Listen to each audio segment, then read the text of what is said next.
బంగార ధర 20% ధమాల్ ఇక పెరుగుతుందా? జేపీ మోర్గాన్ సంచలన రిపోర్ట్లో ఏముందో తెలుసా? హాయ్ ఫ్రెండ్స్, ఈ ఏడాది ప్రారంభంలో బంగారం ధరలు చూసి చాలా మంది ఒకే మాట అన్నారు. ఇక బంగారం అందని ద్రాక్ష అయిపోయింది అని. కానీ కొన్ని నెలలు గడవక ముందే అదే బంగారం ధరలు దాదాపు 20% వరకు పడిపోయాయి. దీంతో ఇప్పుడు ప్రతి పెట్టుబడిదారుడు మనసులో ఒకే ఒక ప్రశ్న తిరుగుతోంది.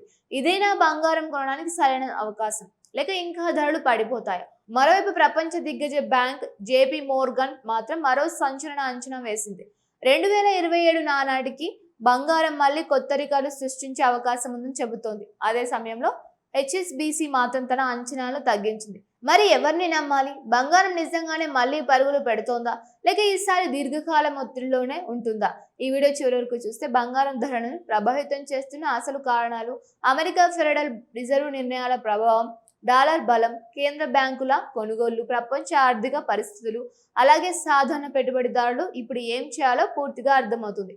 భారతీయులకు బంగారం అంటే కేవలం ఒక లోహం కాదు, అదొక భావోద్వేగం, ఒక పెట్టుబడి, ఒక భద్రత, ఒక సాంప్రదాయం. ఇంట్లో పెళ్ళైనా శుభకార్యమైనా పొదుపు చేయాలన్నా చాలా మంది మొదట గుర్తు చేసుకునేది బంగారాన్ని. అందుకే బంగారం ధరల్లో చిన్న మార్పు వచ్చిన దేశవ్యాప్తంగా కోట్లాది కుటుంబాలు దానిని ఆసక్తిగా గమనిస్తూ ఉంటాయి. ఈ ఏడాది ప్రారంభంలో అంతర్జాతీయ మార్కెట్లో బంగారం చరిత్రలోనే అత్యధిక స్థాయికి చేరుకుంది. ఆ సమయంలో చాలా మందికి ధరలు ఇంకా పెరుగుతూనే ఉంటాయని భావించారు. కానీ మార్కెట్ ఎప్పుడు ఒకే దిశలో కదలదు. రికార్డు స్థాయికి చేరుకున్న తర్వాత లాభాల స్వీకరణ ప్రారంభమైంది. అంటే తక్కువ ధరలకు కొనుగోలు చేసిన పెద్ద పెట్టుబడిదారులు లాభాలు తీసుకోవడం మొదలుపెట్టారు. అదే సమయంలో అమెరికా డాలర్ బలపడింది, వడ్డీ రేట్లపై అంచనాలు మారాయి. ఈ మూడు కారణాలు కలిసి బంగారం ధరలపై ఒత్తిడిని పెంచాయి. ఫలితంగా కొన్ని నెలల్లోనే ధరలు సుమారు 20% వరకు తగ్గాయి. ఇక్కడ ఒక ముఖ్యమైన విషయం తెలుసుకోవాలి. చాలా మంది బంగారం ధర తగ్గిందంటే డిమాండ్ పూర్తిగా తగ్గిపోయిందని అనుకుంటారు. కానీ అది ఎప్పుడు నిజం కాదు. బంగారం ధరను ఒకే కారణం నిర్ణయించదు. ప్రపంచ ఆర్థిక పరిస్థితులు, డాలర్ విలువ, వడ్డీ రేట్లు, యుద్ధాలు, భౌగోళిక ఉద్రిక్తతలు, కేంద్ర బ్యాంకుల కొనుగోలు, పెట్టుబడిదారుల మనస్తత్వం ఇవన్నీ కలిసి ధరను ప్రభావితం చేస్తాయి. ఇప్పుడు అందరూ ఎక్కువగా మాట్లాడుకుంటున్న అంశం అమెరికా ఫెడరల్ రిజర్వ్. ప్రపంచ ఆర్థిక వ్యవస్థపై అత్యధిక ప్రభావం చూపే సంస్థల్లో ఫెడరల్ రిజర్వ్ ఒకటి. ఇది వడ్డీ రేట్లు పెంచితే డాలర్ సాధారణంగా బలపడే అవకాశం ఉంటుంది. డాలర్ బలపడితే చాలా మంది పెట్టుబడిదారులు బంగారం నుంచి డబ్బును తీసి బాండ్లు లేదా ఇతర వడ్డీ వచ్చి పెట్టుబడుల వైపు మళ్లిస్తారు. ఎందుకంటే బంగారం వడ్డీ ఇవ్వదు. అందుకే వడ్డీ రేట్లు పెరిగే వాతావరణం బంగారం ధరలను ఒత్తిడిని ఎదుర్కొనే అవకాశం ఉంటుంది. ఇప్పుడు హెచ్ఎస్బిసి అంచనాలు కూడా చూద్దాం. ఈ అంతర్జాతీయ బ్యాంకు తన గత అంచనాలను తగ్గించింది. 2026 మరియు 2027 సంవత్సరాలకు సంబంధించి బంగారం సగటు ధర అంచనాలను కొంత తగ్గించింది.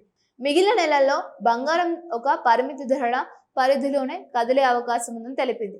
అంటే భారీగా పెరగడం లేదా భారీగా పడిపోవడం అంటే స్థిరమైన కదలిక ఉండవచ్చని భావిస్తోంది. కానీ ఇక్కడే మరో ఆసక్తికరమైన మలుపు వచ్చింది. ప్రపంచ దిగ్గజ పెట్టుబడి బ్యాంక్ జేపీ మోర్గాన్ మాత్రం పూర్తిగా భిన్నమైన అభిప్రాయాన్ని వ్యక్తం చేసింది. ప్రపంచ ఆర్థిక అనిశ్చితి కొనసాగితే, వడ్డీ రేట్ల ఒత్తిడి తగ్గితే, డాలర్ బలహీనపడితే బంగారం మరోసారి భారీ ర్యాలీ చేయవచ్చని అంచనా వేసింది. అంతేకాదు 2027 నాటికి అంతర్జాతీయ మార్కెట్లో బంగారం కొత్త గరిష్టాలను తాకే అవకాశం ఉందని కూడా పేర్కొంది. అయితే ఇది ఖచ్చితంగా జరుగుతుందని కాదు. కొన్ని ఆర్థిక పరిస్థితులు అనుకూలిస్తేనే ఈ అంచనా నిజమయ్యే అవకాశం ఉందని స్పష్టం చేసింది. ఇప్పుడు అసలు ప్రశ్న, ఇద్దరు ప్రపంచ దిగ్గజ ఆర్థిక సంస్థలు ఎందుకు వేర్వేరు అంచనాలు చెబుతూ ఉన్నాయి?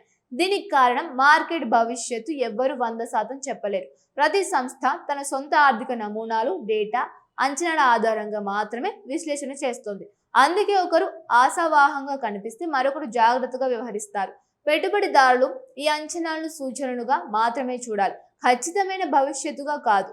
ఇప్పుడు మరో ముఖ్యమైన అంశం, కేంద్ర బ్యాంకుల బంగారం కొనుగోలు. గత కొన్ని నెలలుగా ప్రపంచంలోని అనేక దేశాల కేంద్ర బ్యాంకులు భారీగా బంగారం కొనుగోలు చేస్తున్నాయి. ముఖ్యంగా చైనా వంటి దేశాలు తమ విదేశీ మారక నిల్వల్లో బంగారం వాటాను పెంచుతూ ఉన్నాయి. దీనికి ఒక కారణం డాలర్పై ఆధారపడటాన్ని తగ్గించడం. ప్రపంచ ఆర్థిక వ్యవస్థలో అనిశ్చితి పెరిగినప్పుడు బంగారం ఒక భద్రత ఆస్తిగా భావించబడుతోంది. అందుకే కేంద్ర బ్యాంకులు కొనుగోలు దీర్ఘకాలికంలో బంగారం ధరలకు మద్దతుగా నిలిచే అవకాశం ఉందని విశ్లేషకులు చెబుతూ ఉన్నారు. మరోవైపు ప్రపంచవ్యాప్తంగా ప్రభుత్వ రుణ భారం కూడా పెరుగుతోంది. అనేక దేశాలు భారీ అప్పులతో ముందుకు సాగుతూ ఉన్నాయి. ఇలాంటి పరిస్థితుల్లో పెట్టుబడిదారులు సురక్షితమైన ఆస్తుల వైపు మొగ్గు చూపుతూ ఉన్నారు. చరిత్ర చెబుతున్నది విషయం ఏమిటంటే, ఆర్థిక అనిశ్చితి పెరిగిన ప్రతిసారి బంగారం ప్రాధాన్యం కూడా పెరుగుతోంది. అయితే ప్రతి పరిస్థితి ఒకేలా ఉండదు. అందుకే గతాన్ని మాత్రమే చూసి భవిష్యత్తు నిర్ణయించడం సరైనది కాదు. ఇప్పుడు భారత్ పెట్టుబడిదారుల కోణంలో కూడా ఒకసారి చూద్దాం. చాలా మంది ఒకేసారి పెద్ద మొత్తంలో బంగారం కొనుగోలు చేస్తారు. ధర పడిపోతే ఆందోళన చెందుతూ ఉంటారు. ధర పెరిగితే ఇంకా పెరుగుతుందని భావించి మళ్ళీ కొనుగోలు చేస్తారు. కానీ నిపుణులు చెప్పేది వేరు.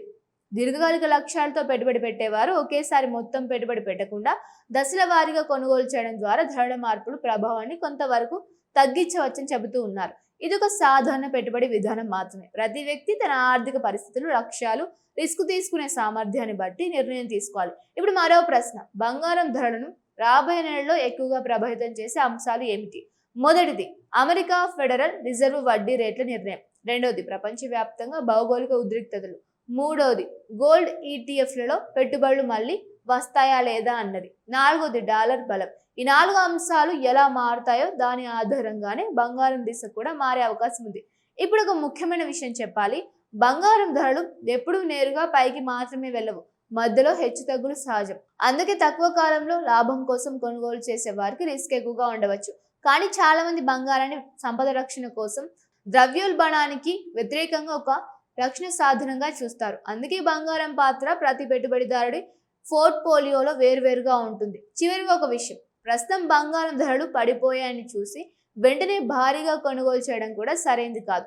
అలాగే ఒక బంగారం భవిష్యత్తు ముగిసిపోయిందని అనుకోవడం కూడా సరైనది కాదు. మార్కెట్లో ఉన్న అనిశ్చితి ఇంకా పూర్తిగా తొలగిపోలేదు. ప్రపంచ ఆర్థిక పరిస్థితులు, వడ్డీ రేట్లు, డాలర్ బలం, కేంద్ర బ్యాంకుల నిర్ణయాలు ఇవన్నీ కలిసి రాబోయే నెలలో బంగారం దిశను నిర్ణయించనున్నాయి. అందుకే భావోద్వేగాలతో కాకుండా సమాచారం ఆధారంగా నిర్ణయాలు తీసుకోవడం మంచిది. గుర్తుంచుకోండి, ఏ బ్యాంకు అంచనా అయినా అది కేవలం అంచనా మాత్రమే. మార్కెట్లో హామీలు ఉండవు. సరైన సమాచారం, సహనం, దీర్ఘకాలిక దృష్టి ఇవే పెట్టుబడులలో నిజమైన బలం. మరి మీ అభిప్రాయం ఏమిటి? ప్రస్తుతం బంగారం కొనడానికి ఇది సరైన సమయం అని మీరు భావిస్తున్నారా, లేక ఇంకా వేచి చూడాలని అనుకుంటున్నారా? మీ అభిప్రాయాన్ని కామెంట్లో తప్పకుండా తెలియజేయండి. వీడియో మీకు నచ్చితే లైక్ చేయండి, మీ ఫ్రెండ్స్తో, ఫ్యామిలీతో షేర్ చేయండి. ఇలాంటి పెట్టుబడి విశ్లేషణలు, బంగారం వంటి ధరల అప్డేట్స్, స్టాక్ మార్కెట్ సమాచారం, ఆర్థిక వార్తల కోసం మా ఛానల్ వెంటనే సబ్స్క్రైబ్ చేసి బెల్ ఐకాన్ ప్రెస్ చేయండి. Thank you for watching.